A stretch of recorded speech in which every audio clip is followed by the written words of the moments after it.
Hello everyone, welcome back to our YouTube channel Nishchay Commerce. I am Vishal Bafna and I have cleared both CA Intermediate and CA Foundation in first attempt with distinction, and I am currently doing my articleship at KPMG. So after my last video, I got many of the DMs that please make a video on how to effectively manage those 3 hours of examination. So here it is. In this video, I will share all the tips, all the tricks and how I used to manage those 3 hours of examination. So without wasting any time, let's get started. So starting with the very important topic, that is how to utilize the reading time properly. 145 को paper आ जाएगा हाथ में, descriptive paper, वहां से 15 minutes का अपने पास reading time है। तो स्टार्टिंग में गलती से भी क्वेश्चन नंबर 1 मत देखना। होगा क्या, आईसीआई एकदम बढ़िया फ्रेम किया हुआ क्वेश्चन डाल देगा क्वेश्चन नंबर 1, ठीक है। आज तक की हिस्ट्री में आईसीआई यही करते आया है। अगर क्वेश्चन नंबर 1 देखते तो बच्चे मोस्टली पैनिक कर जाते हैं, क्योंकि वो आउट ऑफ द बॉक्स रहता है कुछ ना कुछ क्वेश्चन नंबर 1 में। तो गलती से भी क्वेश्चन नंबर 1 स्टार्टिंग में मत देखना। रेस्ट करना क्या है, जो बचे हुए 5 क्वेश्चन है उसमें से 4 क्वेश्चन अपने को सिलेक्ट करने हैं, जो अपन आने वाले 3 घंटे में सॉल्व करेंगे। Once you are done with the selection process, go with the sequencing कि आप कौन से सीक्वेंस में सॉल्व करोगे। क्वेश्चन नंबर 2 आपको बहुत अच्छे से आता है तो आप पहले वो सॉल्व कर लो, या क्वेश्चन नंबर 3 आपको बहुत अच्छे से आता है तो पहले वो सॉल्व कर लो। तो selection and sequencing is the most important part.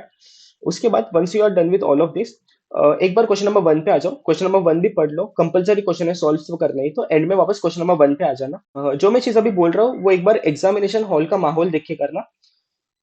जब आप क्वेश्चन पढ़ रहे हो 15 मिनट्स में होता क्या है, माइंड बहुत फ्रेश होता है, घर से सब कुछ पढ़ के आए हुए रहते हैं, सब कुछ याद होता है। अगर बाद में एग्जामिनेशन में कुछ रिकॉल ना हो, उसके लिए अभी से बोल रहा हूँ क्या करना है। स्टार्टिंग में ही पेंसिल से क्वेश्चन के बाजू में जैसे क्वेश्चन पढ़ते हो, अगर आपको कुछ क्लिक हो रहा है तो वो क्वेश्चन का मेन कीवर्ड या मेन एडजस्टमेंट के कौन से इफेक्ट से वो लिख लो।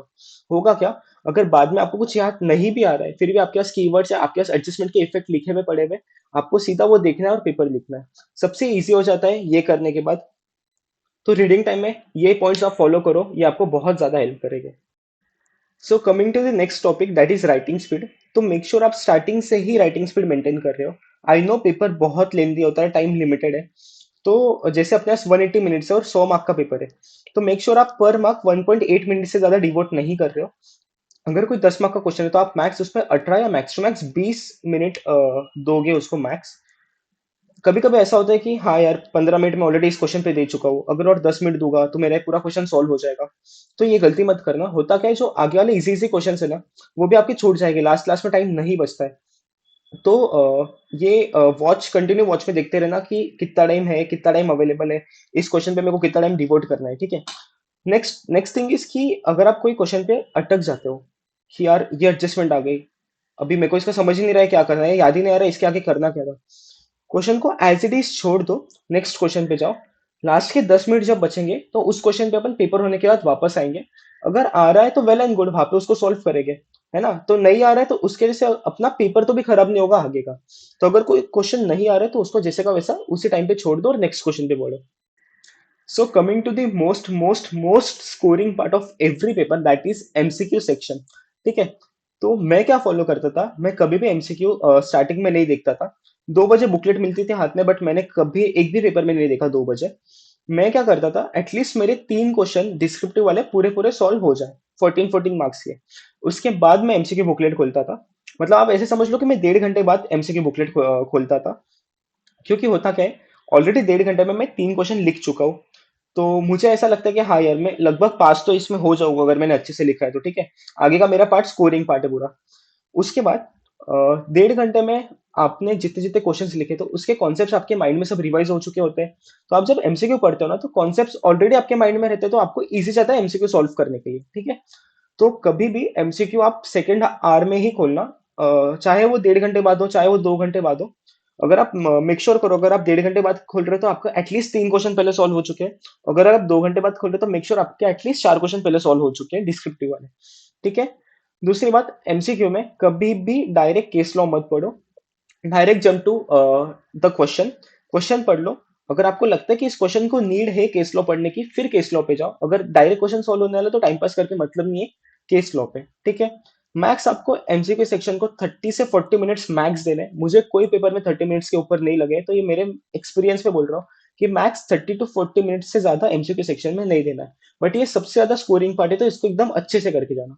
सो these are some other important points जो आपको हर एक पेपर के लिए ध्यान में रखने। सबसे पहले आपको हर एक पेपर के लास्ट के 5 मिनट स्पेयर रखने हैं। उसमें आप क्या चेक करोगे? आप ये चेक करोगे कि आपने हर एक क्वेश्चन को प्रॉपर क्वेश्चन नंबर से डिनोट किया है या नहीं किया है। कैसे? गलती से आई एम रिपीटिंग, अगर आपने क्वेश्चन नंबर 1 ए को क्वेश्चन नंबर 1 बी लिख दिया, क्रॉस जीरो देगा, एक मार्क भी नहीं देगा एग्जामिनर चेकर, ठीक है? तो ये गलती मत करना, प्रॉपर चेक करो लास्ट में कि अच्छे से क्वेश्चन नंबर सब दिए हुए आपने प्रॉपर लिखे हुए, ठीक है? ट्राई करो स्टार्टिंग से माइंडसेट रखो कि मुझे पूरा 100 मार्क्स का पेपर अटेम्प्ट करना है।